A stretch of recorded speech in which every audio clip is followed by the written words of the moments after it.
My name is Raka. It had been 10 years since my grandmother passed away, but the memories of her warm smile and the scent of cinnamon tea she used to brew were still fresh in my mind. She was the kind of person who made a place feel like home, just by being in it. And even though the house on the hill had been locked and untouched since her funeral, I never stopped picturing her standing by the window, watering her orchids with that soft hum she used to sing. That morning, my mom handed me the keys. "Just stay one night," she said, almost apologetically. "The villagers said they saw someone entering the house. I think it's just kids playing, but can you check?" I nodded. Part of me was curious. I hadn't been back to the house in a decade, not since the last time I saw Grandma's hands folded quietly in that lace-lined coffin. The road to the village hadn't changed. Trees still lined the narrow path like silent guardians. I rolled down the car window and let the cool mountain air hit my face.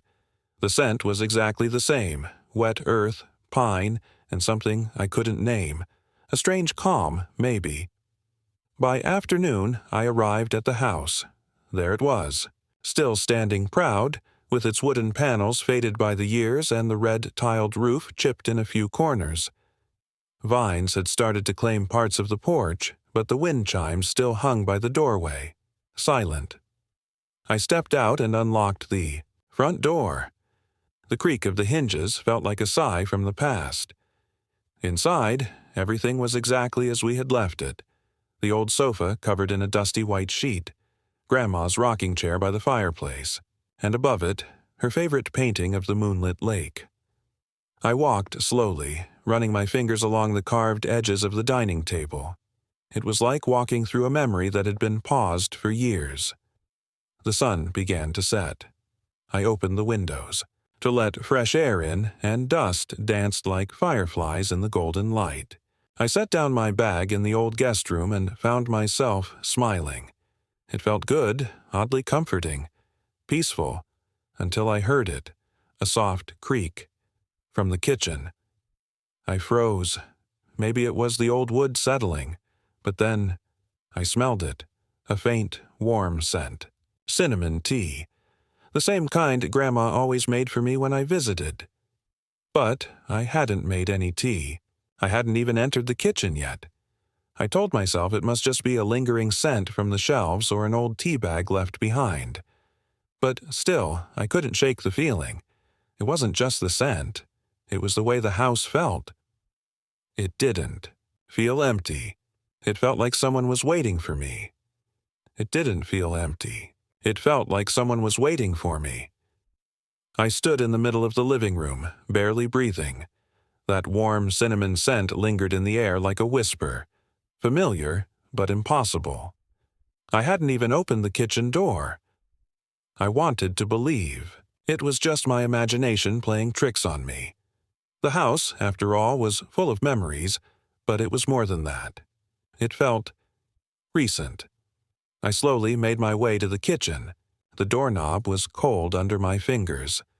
I hesitated before turning it. The door creaked open.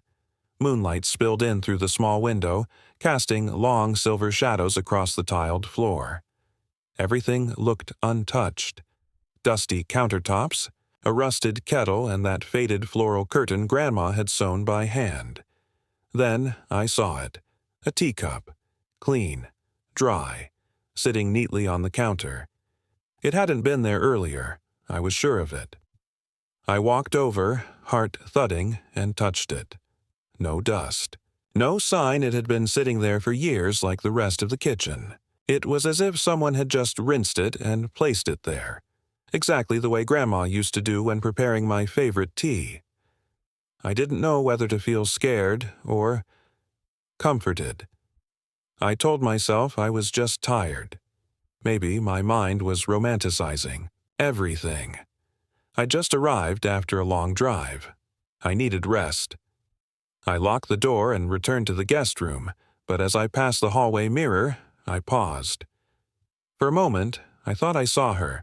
Just a flicker, a shadow, a shape, standing at the end of the hallway. I turned quickly.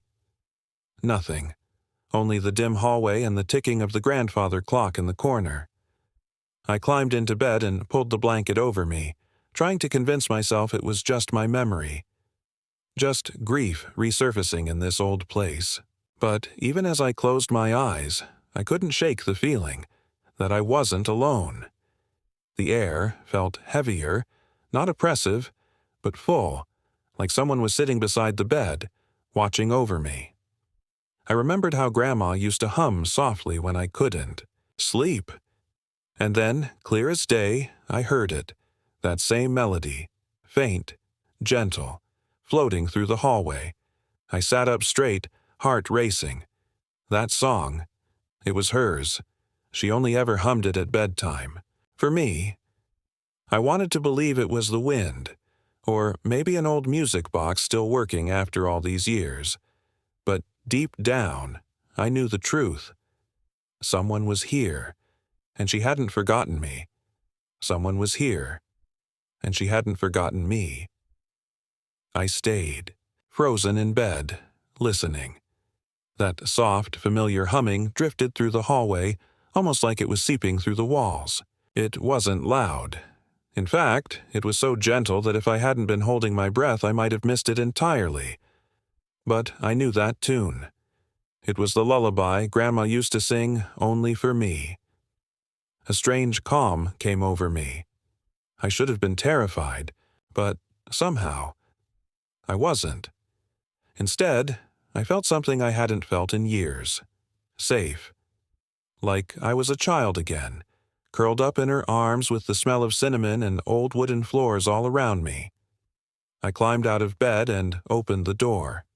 The hallway was dim, lit only by the moonlight spilling in from the window at the end. The grandfather clock ticked steadily, grounding me in the moment. The humming had stopped, but something had changed. The air felt warmer. The house didn't feel abandoned anymore. It felt lived in. I walked toward the kitchen, not sure what I was expecting. Then I noticed the light was on in the dining room. I hadn't turned on any lights since arriving. I stepped inside slowly. The table was no longer covered in dust.